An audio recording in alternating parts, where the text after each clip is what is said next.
Assalamualaikum warahmatullahi wabarakatuh. Selamat pagi semua.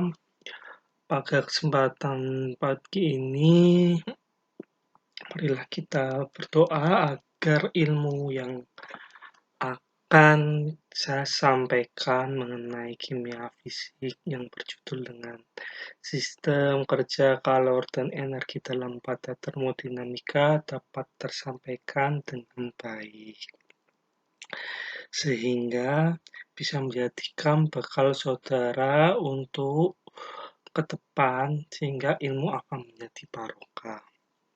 Bismillahirrahmanirrahim. Mohon maaf, mungkin suara saya agak serak karena memang tidak enak badan saat ini.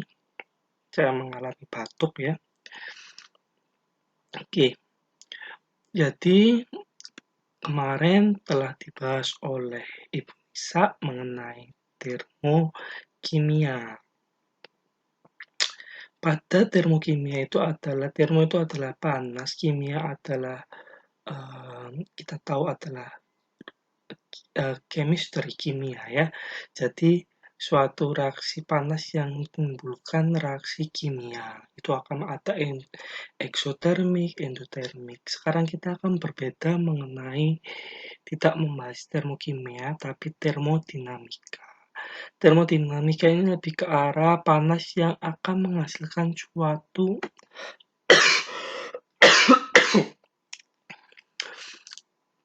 energi gerak atau energi dinamik. Energi adalah bagian dari alam semesta yang menjadi objek kita. Jadi ini objeknya ya. Nah, kalau sistem tertutup, dia tidak ada pengaruh dari luar apapun. Jadi hanya di dalam ini yang bereaksi ya. Ini adalah sistem tertutup. Kalau dalam suatu kimia ini biasanya ada di reaktor seperti reaktor nuklir ataupun reaktor microwave. Reaksi microwave itu benar-benar tertutup. Tidak ada hal-hal yang lain, baik tekanan, panas, kemudian apapun yang mempengaruhi sistem tersebut, reaksi tersebut. Sedangkan closed system itu masih adanya suatu kita mereaksikan sesuatu pada beker gelas, kemudian kita tutup dengan gelas halogen.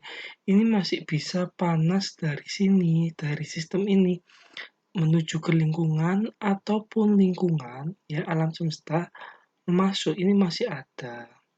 Makanya ini disebut adalah sistem tertutup. Kalau sistem terbuka ini banyak pengaruh.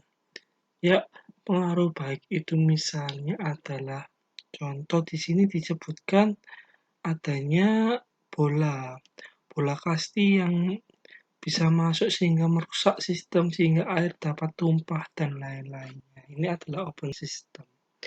Biasanya kita kalau mereaksikan reaksi kimia, seyogyanya kita adalah isolated system.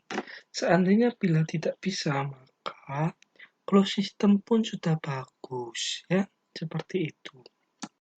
Ya, jadi sistem terisolasi adalah suatu sistem yang tidak mengalami interaksi dengan lingkungannya.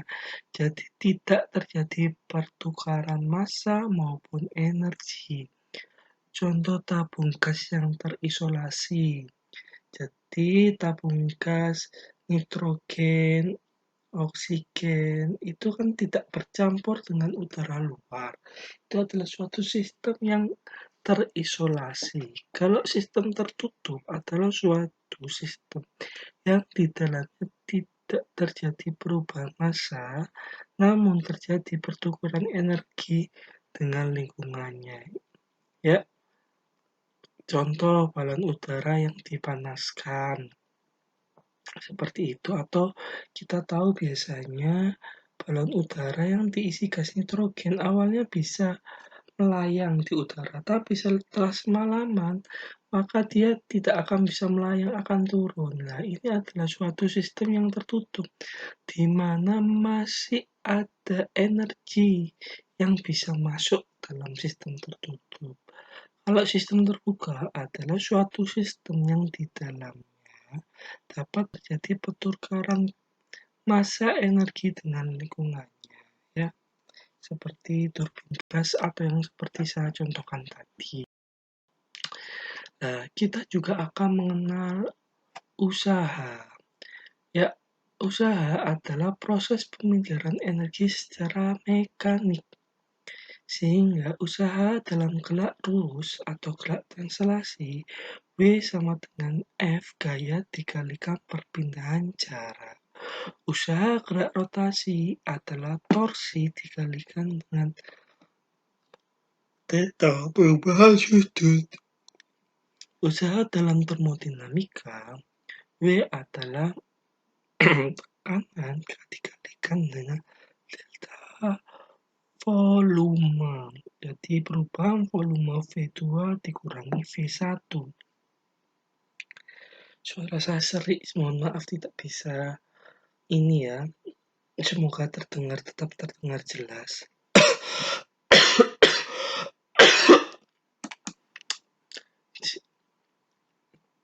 Kita tahu sudah tadi konsep usaha.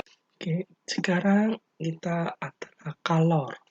Kalor adalah energi yang ditransferkan dari benda satu ke benda lain karena adanya perbedaan suhu.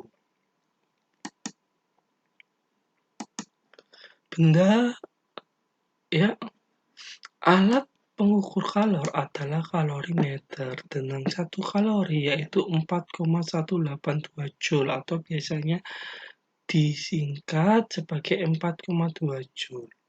Kalor berpindah dari suatu benda ke benda lainnya melalui 3 cara, yaitu konduksi.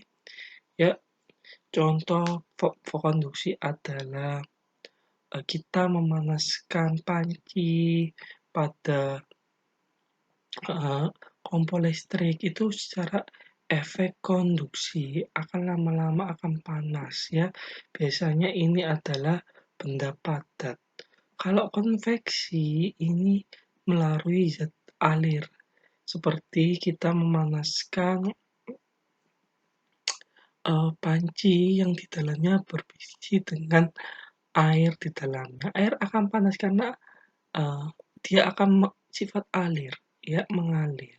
Seperti udara, zat cair itu secara konveksi. Radiasi ini tanpa melalui suatu media baik padat maupun cair ataupun udara. Contoh cahaya matahari bisa sampai ke bumi karena dihantarkan secara radiasi, ya. Karena kita tahu luar angkasa itu tidak memiliki ruang hampa yang tidak ada udara. Nah, radiasi ini bisa seperti sekarang microwave itu adalah pemanasan secara radiasi. Dia tidak melakukan secara konveksi maupun konduksi karena dia meradiasi partikel yang di dalam, misalnya memanaskan kopi untuk bergetar sehingga dia akan menimbulkan efek panas. Oke. Kalor merupakan energi yang dapat diubah menjadi energi kinetik, begitu pula sebaliknya.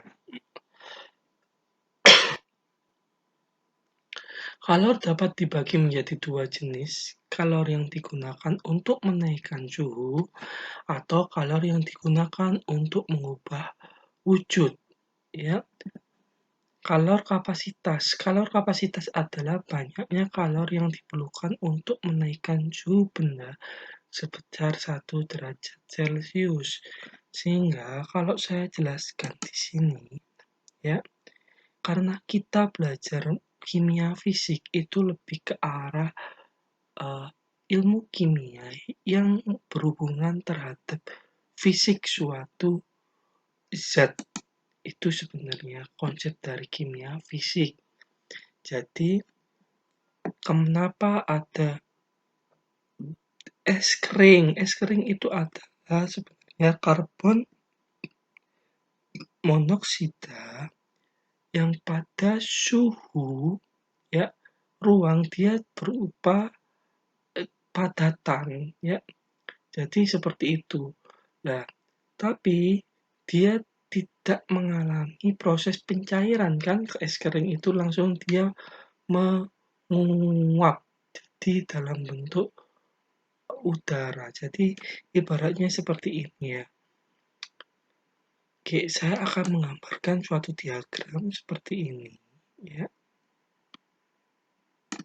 Oke, ini adalah suatu diagram ya. Ini padat. Pada ini adalah padat. Padat, ini cair ya. Ini gas.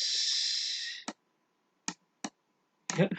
Contoh es pada suhu negatif 8 derajat. Ya kan dia masih dalam berupa padatan. Kita naikkan ke sini, maka rumus yang dinaikkan di sini adalah Q sama dengan MC delta T ya. Delta perubahan suhu karena kenapa delta T di sini terjadinya apa? Energi kalor diubah untuk menaikkan suhu hingga sampai 0 derajat Celcius. Di 0 derajat Celcius ini akan tetap berubah menjadi 0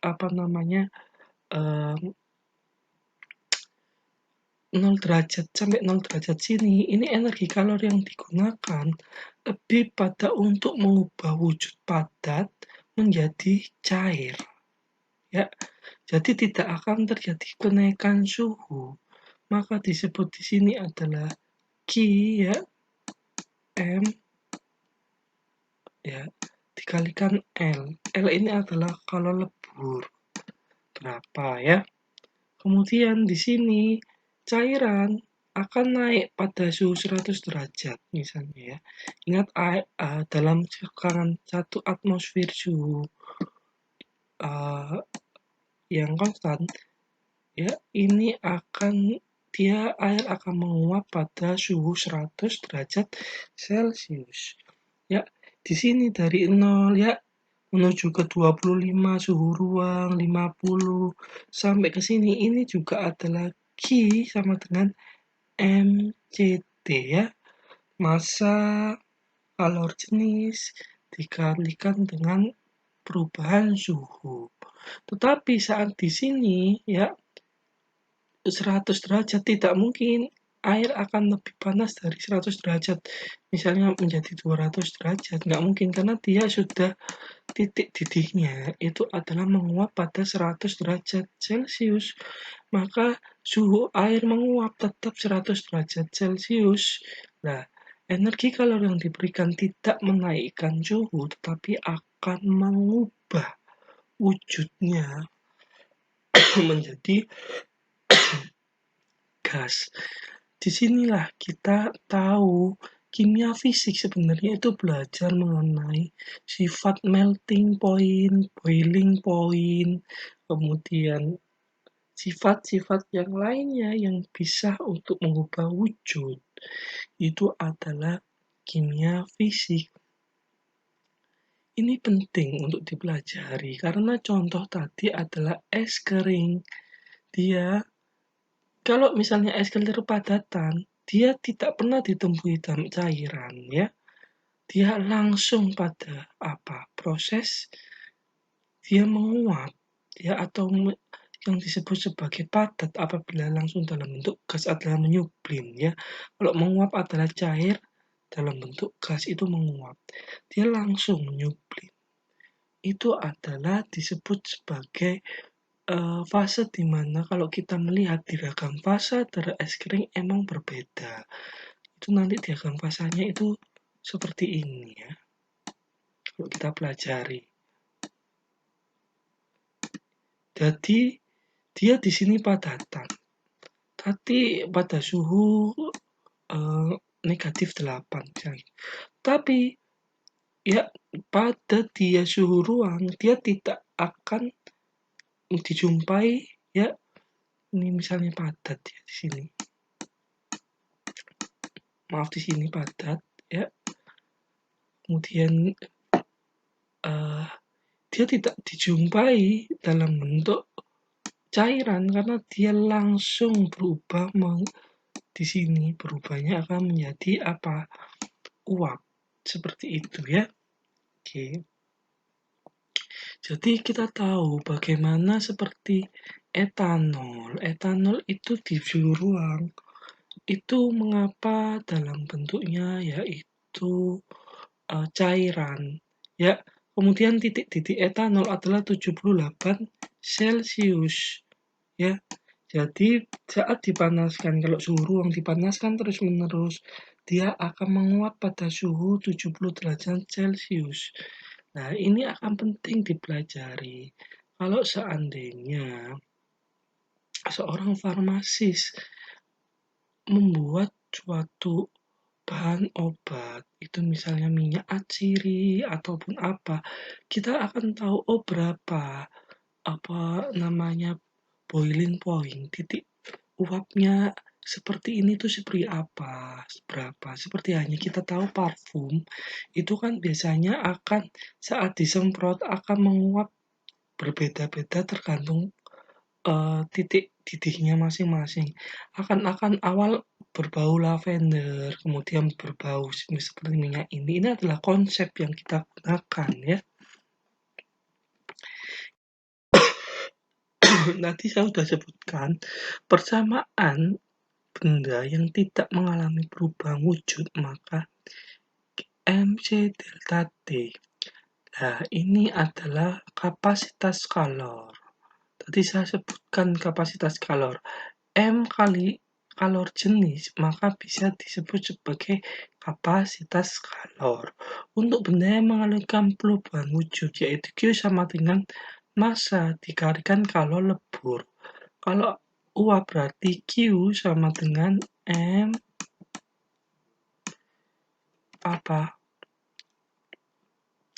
lebur uap ya, biasanya kalor uap. Oke. Kalau ini adalah kalor lebur. Jumlah kalor yang harus diberikan kepada benda yang bermassa dan mempunyai kalor jenis yang memiliki kenaikan temperaturnya adalah M.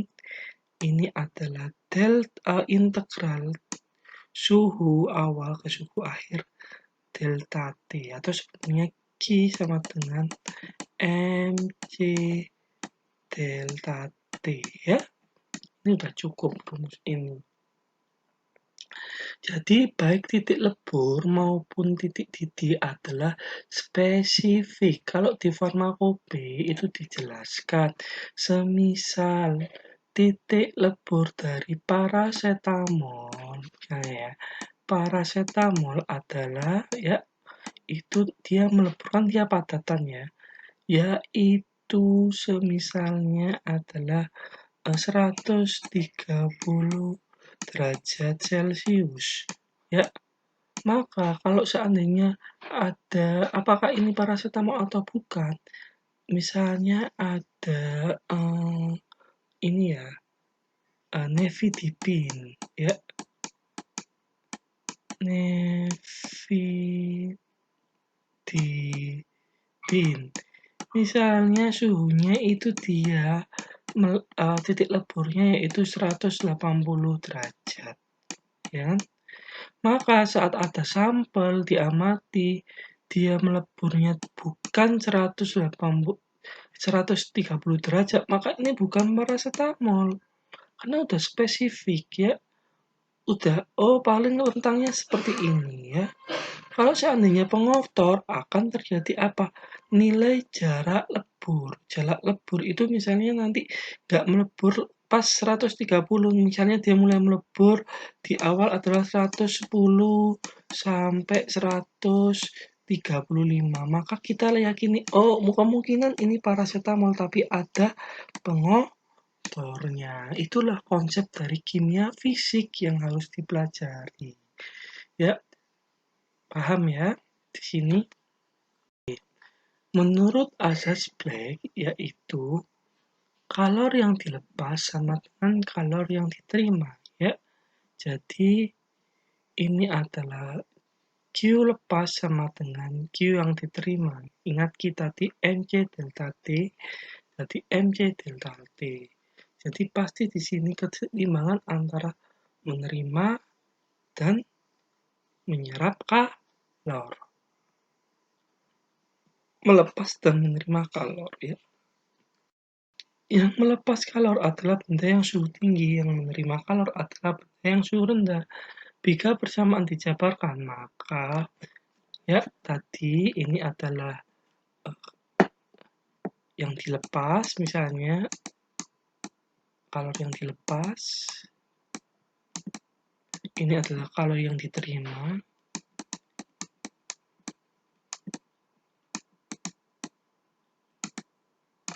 Maka MC delta T sama dengan MC delta T juga, ya. Itu pasti terjadi suatu keseimbangan, baik reaksi termokimia, eksotermik, endotermik. Ya, kalau endotermik itu adalah membutuhkan pemanasan. Jadi misalnya di beker gas, kita reaksikan ya zat A ditambah zat B ya. Ini bisa menjadi zat C apabila ini dilakukan pemanasan. Ini adalah reaksi endotermik, di mana dia membutuhkan pemanasan dari lingkungannya, ya. Oke, kalau eksotermik terbalik, ya, A tambah B menghasilkan C, itu dia melepaskan panas ke lingkungan. Jadi dia melepaskan panas. Jadi di sini adalah kalau reaksi endotermik tadi saya jelaskan, dia membutuhkan pemanasan sehingga dia akan bereaksi. Kalau ini tidak, dia akan A tambah B ini akan dia tidak membutuhkan pemanasan, bukan melepaskan ya. Kalau ini kan tadi kan membutuhkan panas sehingga dia akan melepaskan panas ya. Mohon maaf. Kalau di sini reaksi eksotermik itu dingin, ya. Dia akan menyerap panas ya dari lingkungannya. Ini biasanya reaksi kalau misalnya benzoil klorid direaksikan dengan reaksi antranilat itu adalah reaksi eksotermik ya, dingin ya. Dimana seperti itu. Kalau endotermik dia harus butuh pemanasan ya. Seperti itu reaksinya. Oke. Energi dalam adalah jumlah energi kinetik seluruh partikel penyusunnya yang ditambahkan jumlah energi potensial dari interaksi antar seluruh partikel. Jadi energi dalam ini lebih ke arah adalah suatu zat apabila dipanaskan. Zat itu kan terdiri atas partikel.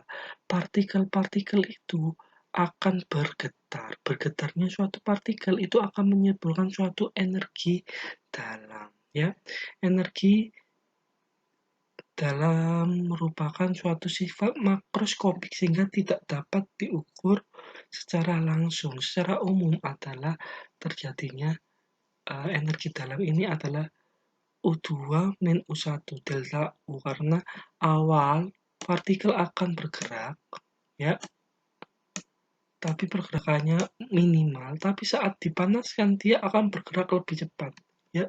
Ini disebut sebagai nanti efisiensi energi.